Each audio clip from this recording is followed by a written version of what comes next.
ele tinha aquela pretensão juvenil, primeiro, de ser uma coisa que trabalhasse não num sentido oposto, mas numa direção diferente de um dos trabalhos fundamentais para a história da arte no século XX. Eu estou falando do Ready-Made, do Marcel Duchamp. E retira da produção industrial um determinado objeto e traz isso para o âmbito da história da arte, do museu, da base.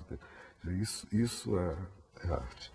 As inserções ele tentava trabalhar ao contrário, ou seja, você partia de uma coisa altamente individual e tentava levar essa coisa para uma escala, que era uma escala industrial ou institucional, no caso do projeto das células. Naquela época também nós vivíamos um momento muito constrangedor, né?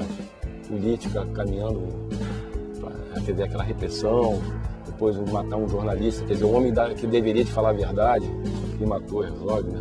Aquilo ali foi uma coisa que todo mundo não podia falar, não podia sentir, e ele bota ali, estabelece assim, um ícone, um estabelecimento total do dinheiro.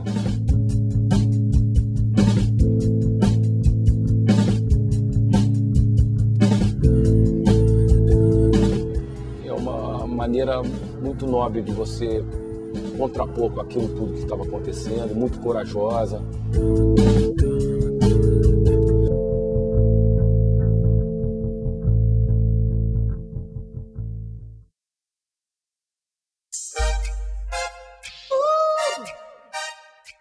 É claro que uma garrafa de Coca-Cola, ela transporta um líquido, que seria um refrigerante, mais uma ideologia. De verdade, ela está fazendo essa ideologia circular. O trabalho tentava operar aí, como no caso, como uma contra-informação em relação a esse pacote biológico refrigerante, uma coisa assim. Quando você vê as garrafas de Coca-Cola, que já são metáforas do trabalho que são as células, mas quando você vê uma coisa dessa, você não está realmente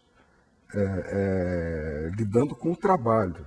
Você está lidando com uma relíquia, uma memória, alguma coisa que te remeta ao trabalho. Porque o trabalho, na verdade, ele só existe quando alguém estiver fazendo aquilo. E pelas circunstâncias e necessidades que ele sinta, né, enquanto indivíduo. Porque, para mim, é muito uma espécie assim, de Davi e Golias. Ou seja, você pega essa escala, que é a escala humana, individual, e tenta que isso reverbere numa escala industrial, por exemplo. Em milhares de coisas circulando e tal. Mas é claro que o trabalho mesmo, ele só existe no tempo. Ou seja, e ele é, na verdade, ele é a ação em si.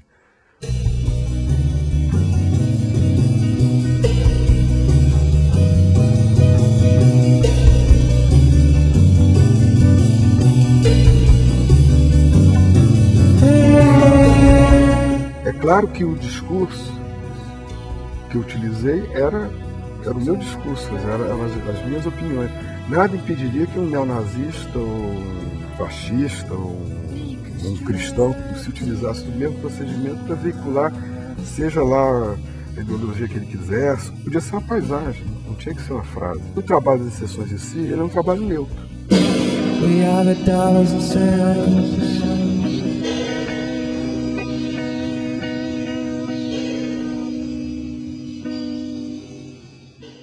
A partir do momento que ele insere alguma coisa na nota, ele tá dando a marca dele para alguma coisa do cotidiano. Não sei, eu acho que vai muito da intenção, assim, e vai muito do receptor. A intenção da pessoa em fazer aquilo. A intenção artística dele. O fato dele ter atribuído valor artístico àquele objeto. Depende muito da intenção do receptor, né? Seja ele um artista reconhecido ou uma pessoa comum que escreva alguma coisa numa nota, a partir do momento que ela tem intenção naquilo, aquilo é arte. Uma arte é uma ação de pensamento, né? Que envolve pensamento. Não existe uma separação entre uma coisa e outra. Esse trabalho, na verdade, eu pensei como um trabalho que eu mostraria em todas as exposições que eu viesse a fazer. E a ideia era que essa energia que vem do olhar, ela possa ser verificável em algum objeto, em algum sólido. A caixa fechada tem a placa que diz que tem o título do trabalho, né, para ser curvado com os olhos. Aí você abre e aí tem as duas barras e uma placa maior dizendo 2 barras iguais e curvas.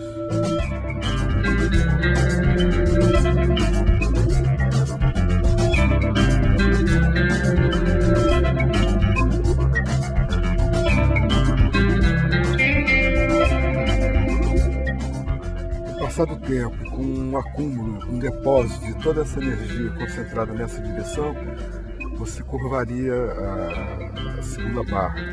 Era uma maneira, vamos dizer, também humorada de lidar com essa possibilidade latente do olhar.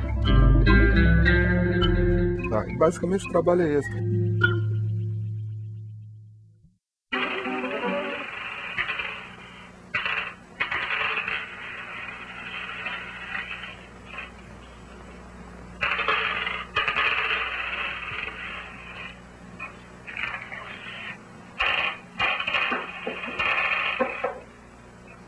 Esse projeto chama-se Token. Faça você mesmo. E recai diretamente sobre a economia da sociedade. É também uma tentativa de refazer o circuito econômico. Vocês podem, utilizando um molde, fabricar as suas próprias fichas de telefone.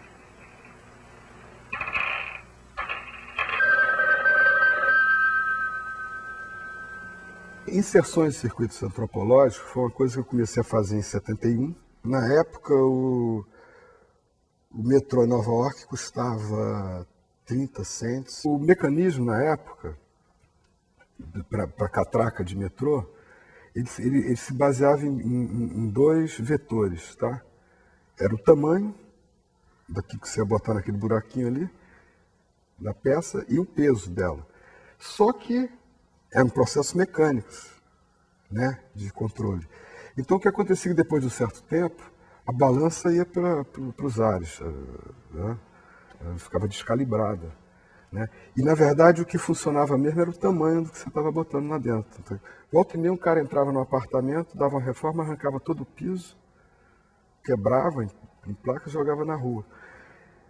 Com esse material, que era grátis, são as faquinhas circulares, que você dá uma pancada e você tem aquela diferente circunferência em couro. Então, tinha uma que era o diâmetro exato. E a ideia, então, era você substituir os tokens por isso. Você ia para casa, ficava meia hora, fazia 100 tokens, distribuía com os amigos, eu usava e tal, e tudo funcionava com o metrô.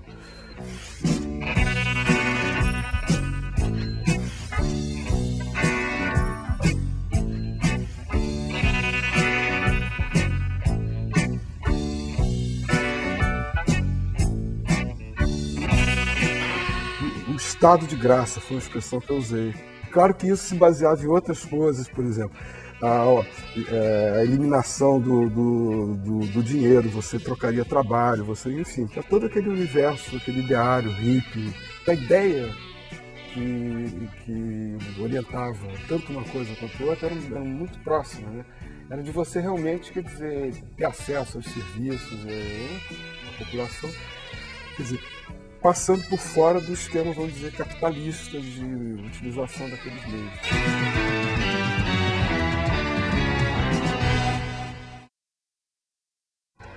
Se você entra num boteco e compra uma caixa de fósforo, nem o cara que está te vendendo, nem você está cometendo nenhum tipo de infração ou crime.